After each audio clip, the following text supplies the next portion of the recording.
All right, here we go. I'm on my way to the shed. I should call it the garage. Got a text from Rob. He's on his way, and this is going to be basically our first technical production meeting in the shed, which is pretty cool. We have been planning for months now remotely. This month, the rubber starts to hit the road. We've basically got to start pulling the production together. So we're going to shoot some content. We've got a podcast happening tomorrow, and we're basically starting to set up production processes to get things going.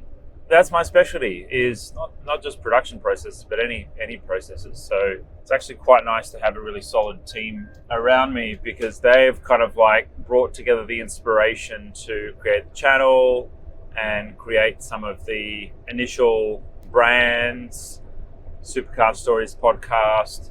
They set up the studio, they've kind of like created the space, and now someone is needed to come in and basically scale up what they've created. A couple episodes were recorded, put out on social media, and now it's time to really spin things up. Get a guest into the podcast every week and start basically churning them out, getting them to the edit team, getting them published, getting the clips published, and getting them out across all different platforms. So I'm pretty excited for that, actually. It's all coming together. We still have our series that we've not yet got funding for, but we're still putting the final touches on the proposal and the presentation to make that happen. And then, fingers crossed, this month we're going to pull together the money and make that happen. Yeah, fucking hell. Hustle Garage is happening. Hustle Garage is happening. So Rob's coming down. He manages animation and he manages what's called assets, which is digital assets for a video production business. And he is really keen to help make this happen. And I'm really excited to help make this happen. Now time to play with some tech gear. Another one of my favorite things to do. And basically turn this into a mini television production studio, which we're going to be able to live stream from, and we're going to be able to create, pre-produced content from as well. But the easiest way to do it is probably going to be we film it live in the garage while we're working on the cars. Then we effectively cut that up into vlogs or whatever else might be needed, and then we produce those as episodes. We're just going to see if we can make that work. It's pretty ambitious. We've got a studio here and we've got a studio down in Sydney as well. So basically we're trying to make our dream happen. And our dream is to create an automotive YouTube channel and make it something really special. So here we go. Oh, and Rob's bringing his son down as well, which is pretty cool. He said he's interested potentially in being involved in the technical side of the project, which would be great. Yeah, he's going to be hopefully helping to pull some stuff together. And one of the things that we're really passionate about in the project is mental health, positive masculinity, promoting community and mateship amongst men, particularly. Everyone's welcome. Rob said or shared with us that his sons have had some mental health challenges. Yeah, like this is an exciting project to get teeth stuck into. And there's nothing that excites me more than a project which is like engaging and exciting just to do. Not even get paid for it, just exciting and engaging and fun to do. And this is that. This is just an epic freaking project. Yeah, it's gonna be pretty bloody cool. I'm looking forward to it. My curiosity now is, how do we get our message across? And what exactly is our message? I think it's important for us to try and kind of work that out so we can weave it into the narrative.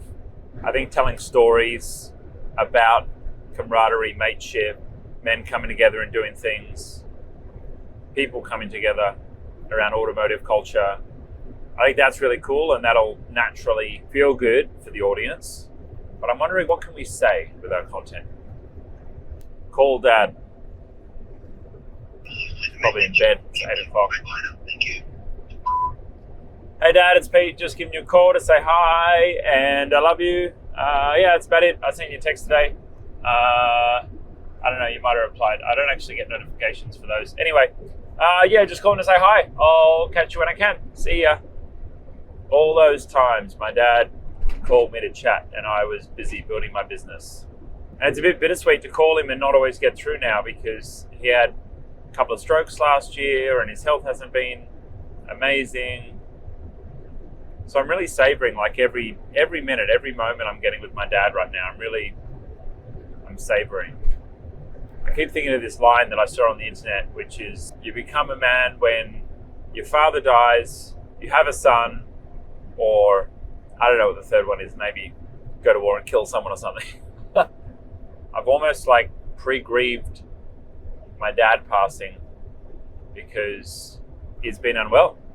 And he was in hospital, and there were COVID protocols and all that bullshit, and wasn't even allowed to see him in hospital. That was pretty tough.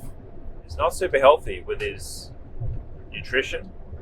He doesn't really exercise. He's got an active job. He's a builder, but I've never seen him exercise. I've never seen him just go for a walk, except maybe once a year he'll go for a bushwalk down the back of our property.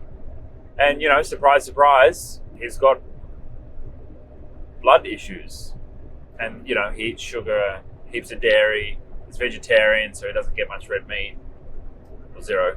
Not much, zero. So I've had this weird process of like almost pre-grieving my dad's passing, which is this weird thing to do. And I've journeyed grief before. I had this relationship a couple of years ago that was not toxic, but very, very, very, very deeply, let's say, intertwined, a bit codependent. I was showing up very, very codependent in that relationship. And fucking hell, that took me a long time to work through. When I realized what my part was in that relationship, being totally codependent, being completely enmeshed, being completely lost. I lost Peter to the relationship. And I'm sure you can relate if you've been in a relationship like that. The process of finding myself again wasn't just finding myself, but it was like re-finding myself after every relationship that I had been in. Because I'd been in a couple of, not quite that bad, but a few other relationships that had been similarly challenging. Yeah, fucking hell. Like I went all the way and went and joined CODA, which is called Codependence Anonymous. And that's basically a 12-step program for people who are addicted to codependence. And my drug was fixing, rescuing, controlling, being a savior, being a hero in my relationships. And I'd gone to town with that one. I'd gone full crazy. And so in the breakup process, I wasn't just grieving the breakup. I was grieving how I had showed up and lost myself in every relationship before then. It was years. Like I spent a couple of years basically processing that. And I had time off work. I'm very lucky. I've got the flexibility of not having to work when I don't want to.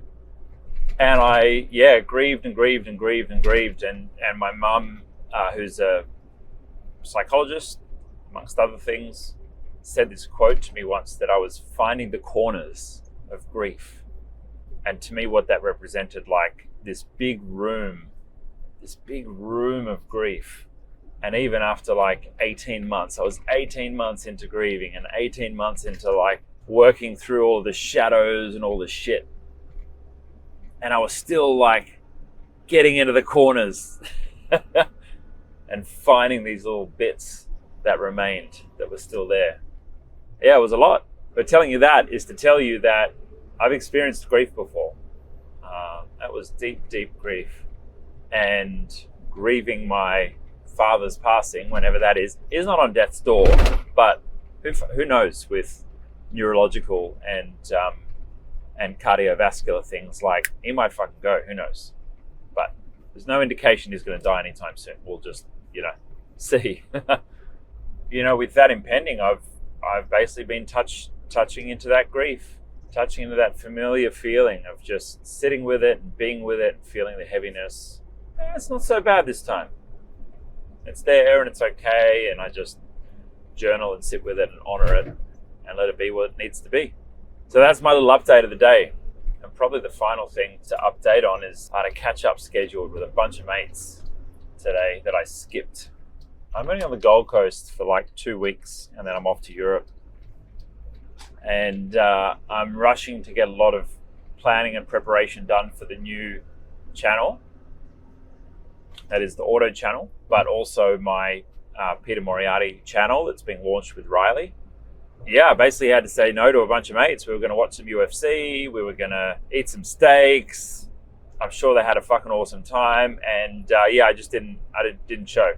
I really liked the idea of going and spending time with the boys, but also I needed some time without any humans today to do my own thing, get some work done on the truck, run a few errands, clean up my storage space a bit more, and basically get prepared for the week. Because the week ahead, I've got 7 more days, is all about getting shit done.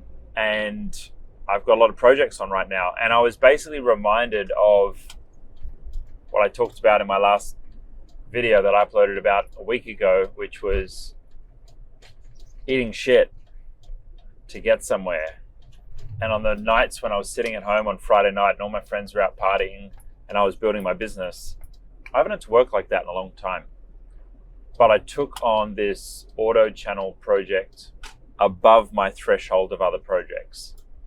I have a threshold of 5 projects at a time, and I have 2 tech businesses that I'm running, 1 content business, that's 3, social impact initiative project, that's 4, performance direct, performance BMW chop shop, auto channel, number 6.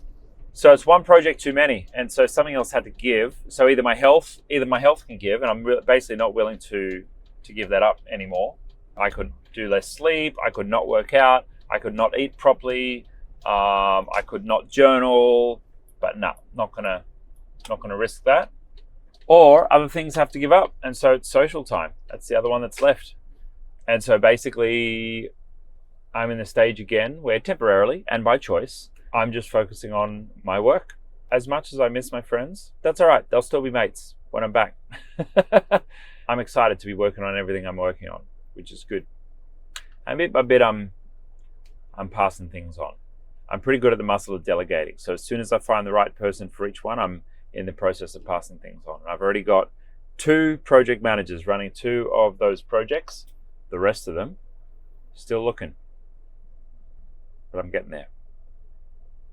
I've reached my destination, so I'm going to say adios, and I'll catch you in the next one.